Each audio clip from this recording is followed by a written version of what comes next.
Good morning आप सभी को आपके अपने चैनल स्टडी आवर एम में स्वागत है। आज हम लोग 2 दिसंबर 2021 की जितनी भी करंट अफेयर रिलेटेड क्वेश्चन बनी है उसको पढ़ेंगे। साथ के साथ इस करंट अफेयर रिलेटेड जितनी भी एक्स्ट्रा स्टैटिक जीके की क्वेश्चन बनेगी उसको भी आज के वीडियो में कवर करेंगे। यह वीडियो आप लोग के लिए प्रत्येक दिन मॉर्निंग 4 AM पे आ जाती है, जिसको आप लोग रेगुलर अच्छे से फॉलो कीजिए। चलिए दोस्तों चलते हैं आज के करंट अफेयर का पहला क्वेश्चन देखते हैं। हाल ही में रासायनिक युद्ध के सभी पीड़ितों के लिए स्मरण दिवस कब मनाया गया है?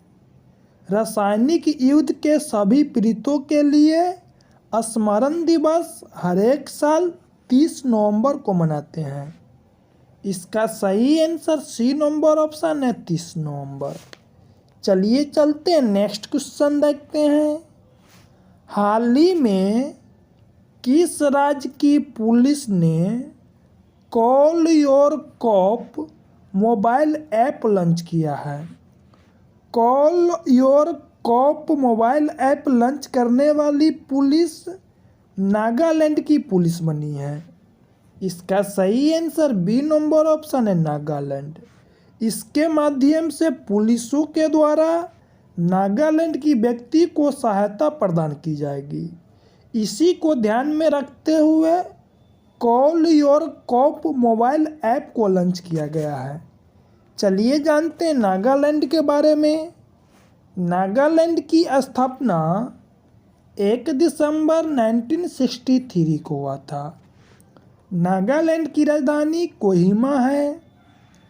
नागालैंड में लोकसभा की सीट की संख्या 2 है, राज्यसभा की सीट की संख्या 1 है और विधानसभा की सीट की संख्या 60 है। नागालैंड के मुख्यमंत्री नेफ्यू रियो है और नागालैंड के राज्यपाल जगदीश मुखी है। जो जगदीश मुखी है ना, जो इससे पहले यानी कि असम के राज्यपाल भी है। नागालैंड में इटंकी नेशनल पार्क पाया जाता है। चलिए चलते हैं नेक्स्ट क्वेश्चन देखते हैं। हाल ही में किसके द्वारा लिखी पुस्तक Indian innings the gene of Indian cricket from 1947 का विमोचन किया गया है? Indian innings the gene of Indian cricket from 1947 का विमोचन PN सुंदरन के द्वारा किया गया है। इसका सही answer B number option PN Sundaran. चलिए चलते हैं नेक्स्ट क्वेश्चन देखते हैं। हाल ही में कौन से देश यूनाइटेड किंगडम से अलग होकर पूरी तरह से गणतांत्रिक देश बन गया है? यूनाइटेड किंगडम से अलग होकर पूरी तरह गणतांत्रिक देश बनने वाला बारबाडोस बना है। इसका सही आंसर सी नंबर ऑप्शन है बारबाडोस।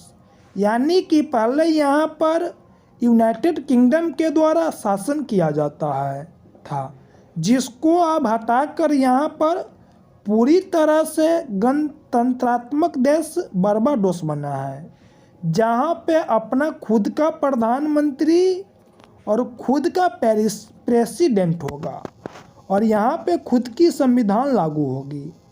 चलिए दोस्तों चलते नेक्स्ट क्वेश्चन देखते हैं। हाल ही में जेफरी जॉनसन का निधन हुआ है, वे कौन थे? जेफरी जॉनसन जो एक कास्टिंग डायरेक्टर थे। इसका सही आंसर बी नंबर ऑप्शन है कास्टिंग डायरेक्टर। चलिए नेक्स्ट क्वेश्चन देखते हैं। हाल ही में भारतीय मूल के पराग अग्रवाल किस कंपनी के CEO बने हैं? भारतीय मूल के पराग अग्रवाल ट्विटर के वर्तमान में CEO बने हैं और ट्विटर की स्थापना 2006 में हुआ था और ट्विटर का headquarter San Francisco California USA में पड़ता है। इससे पहले ट्विटर के सीईओ जैक डोर्सी हुआ करते थे। इनके स्थान पे भारतीय मूल के पराग अग्रवाल को ट्विटर का नया सीईओ बनाया गया है। चलिए चलते हैं, नेक्स्ट क्वेश्चन देखते हैं। हाल ही में किस देश की फिल्म निर्देशक नाओमी कावासे को यूनेस्को की गुडविल एम्बेसडर बनी है? नाओमी कावासो जो जापान की फिल्म निर्देशक है, इन्हीं को हाल फिलहाल में यूनेस्को का गुडविल एम्बेसडर बनाया गया है। इसका सही आंसर सी नंबर ऑप्शन है, जापान। चलिए जान लेते हैं जापान के बारे में। जापान की राजधानी टोक्यो है और जापान की मुद्रा को एन बोलते हैं और जापान की संसद को डाइट बोलते हैं। जापान के प्रधानमंत्री इससे पहले योशिहिदे सुगा हुआ करते थे। अभी वर्तमान में जापान के प्रधानमंत्री फूमियो किशिदा है। जापान के राष्ट्रपति अकिहितो हैं। चलिए चलते हैं, नेक्स्ट क्वेश्चन देखते हैं। हाल ही में पर्यटन को बढ़ावा देने के लिए पहला अहर्बल महोत्सव कहाँ आयोजित किया गया है? पहला अहर्बल महोत्सव को जम्मू कश्मीर में आयोजित किया गया है। इसके माध्यम से पर्यटन को बढ़ावा मिलेगी। इसी को ध्यान में रखते हुए अहर्बल महोत्सव का आयोजन किया गया है। बी नंबर ऑप्शन सही है, जम्मू कश्मीर। जम्मू कश्मीर को यूनियन टेरिटरी के रूप में मान्यता 31 अक्टूबर 2019 को मिला। जम्मू कश्मीर में कुल 20 डिस्ट्रिक्ट है और जम्मू कश्मीर की 2 राजधानी हैं, जम्मू और श्रीनगर। और जम्मू कश्मीर के वर्तमान में लेफ्टिनेंट गवर्नर मनोज सिन्हा है और जम्मू कश्मीर का प्रथम लेफ्टिनेंट गवर्नर पूछा जाएगा तो गिरीश चंद्र मुर्मू होंगे। चलिए चलते नेक्स्ट क्वेश्चन देखते हैं। हाल ही में अभिनेता संजय दत्त किस राज्य के ब्रांड एम्बेसडर बने हैं? अभिनेता संजय दत्त को अरुणाचल प्रदेश राज्य का ब्रांड एम्बेसडर बनाया गया है। इसका सही आंसर सी नंबर ऑप्शन है, अरुणाचल प्रदेश। चलिए जानते हैं अरुणाचल प्रदेश के बारे में। अरुणाचल प्रदेश की स्थापना 20 फरवरी 1987 को हुआ था। अरुणाचल प्रदेश की राजधानी ईटानगर है। अरुणाचल प्रदेश में लोकसभा की सीट की संख्या 2 है, राज्यसभा की सीट की संख्या 1 है और विधानसभा की सीट की संख्या 60 है। अरुणाचल प्रदेश के मुख्यमंत्री पेमा खांडू है और अरुणाचल प्रदेश के राज्यपाल बी.डी. मिश्रा है। अरुणाचल प्रदेश में नामदफा नेशनल पार्क और मौलिंग नेशनल पार्क, ये दोनों नेशनल पार्क अरुणाचल प्रदेश में पड़ता है। चलिए चलते नेक्स्ट क्वेश्चन देखते हैं।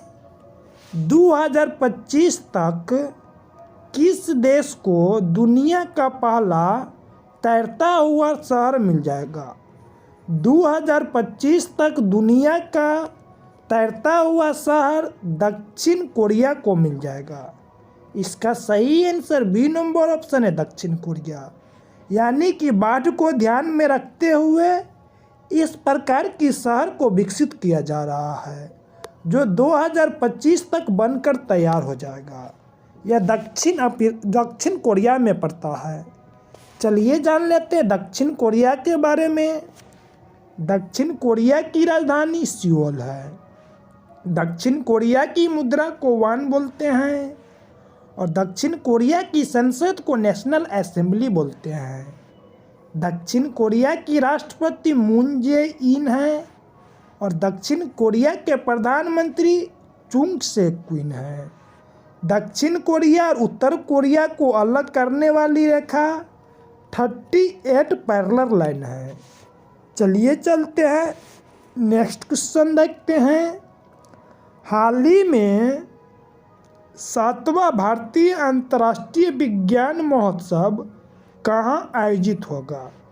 7वां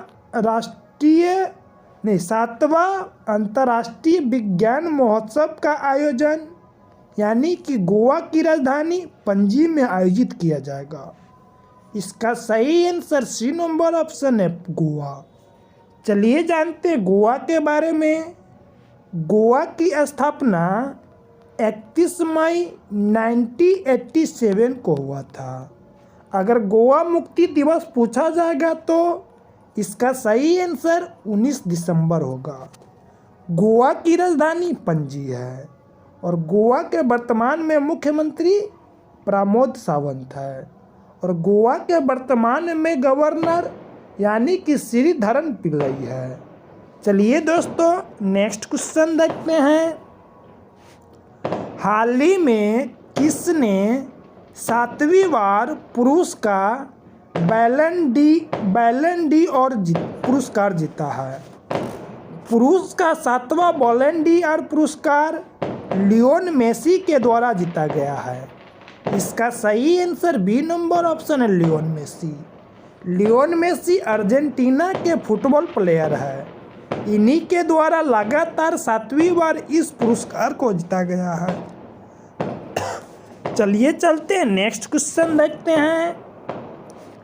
हाल ही में आरबीआई ने किस बैंक पर 1 करोड़ रुपए का जुर्माना लगाया है?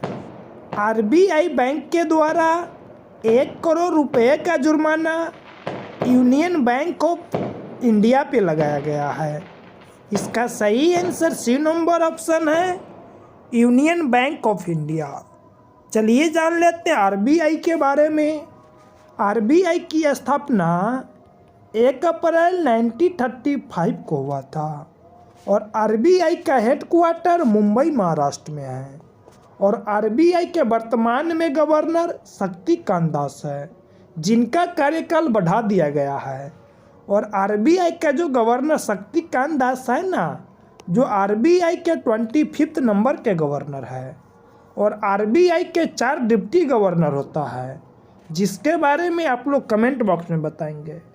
चलिए जानते हैं यूनियन बैंक ऑफ इंडिया के बारे में। यूनियन बैंक ऑफ इंडिया की स्थापना 11 नवंबर 1919 को हुआ था। यूनियन बैंक ऑफ इंडिया का मुख्यालय मुंबई महाराष्ट्र में है। यूनियन बैंक ऑफ इंडिया का एमडी और सीईओ श्री राज किरण राय जी है और यानी कि यूनियन बैंक ऑफ इंडिया का tagline good people to bank with इसका टैगलाइन है। चलिए नेक्स्ट क्वेश्चन देखते हैं। हाल ही में मलेशियाई ओपन एस्केप चैंपियनशिप 2021 किसने जीता है?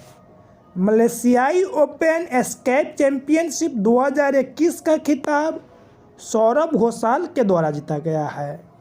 इसका सही आंसर बी नंबर ऑप्शन है, सौरभ घोषाल। चलिए नेक्स्ट क्वेश्चन देखते हैं। हाल ही में भारतीय नौसेना के प्रमुख के रूप में किसने कार्यभार संभाला है? भारतीय नौसेना के प्रमुख के रूप में आर हरि कुमार के द्वारा कार्यभार को संभाला गया है। इसका सही answer C number option R Hari Kumar. इससे पहले भारतीय नौसेना के अध्यक्ष करमबीर सिंह हुआ करते थे। इनके रिटायरमेंट के बाद अब भारतीय नौसेना के अध्यक्ष आर हरि कुमार होंगे और 4 दिसंबर को हर एक साल भारतीय नौसेना दिवस मनाते हैं। चलिए दोस्तों, थैंक्स फॉर वाचिंग। अगर मेरा वीडियो आप लोग को अच्छा लगा हो प्लीज़ वीडियो को लाइक कीजिए और अपने दोस्तों में शेयर कीजिए। अगर आप लोग इस चैनल पे नए हैं तो प्लीज़ चैनल को सब्सक्राइब कीजिए और बेल आइकन को दबा दीजिए। तब तक के लिए बाय बाय, टेक केयर, जय हिंद, जय भारत।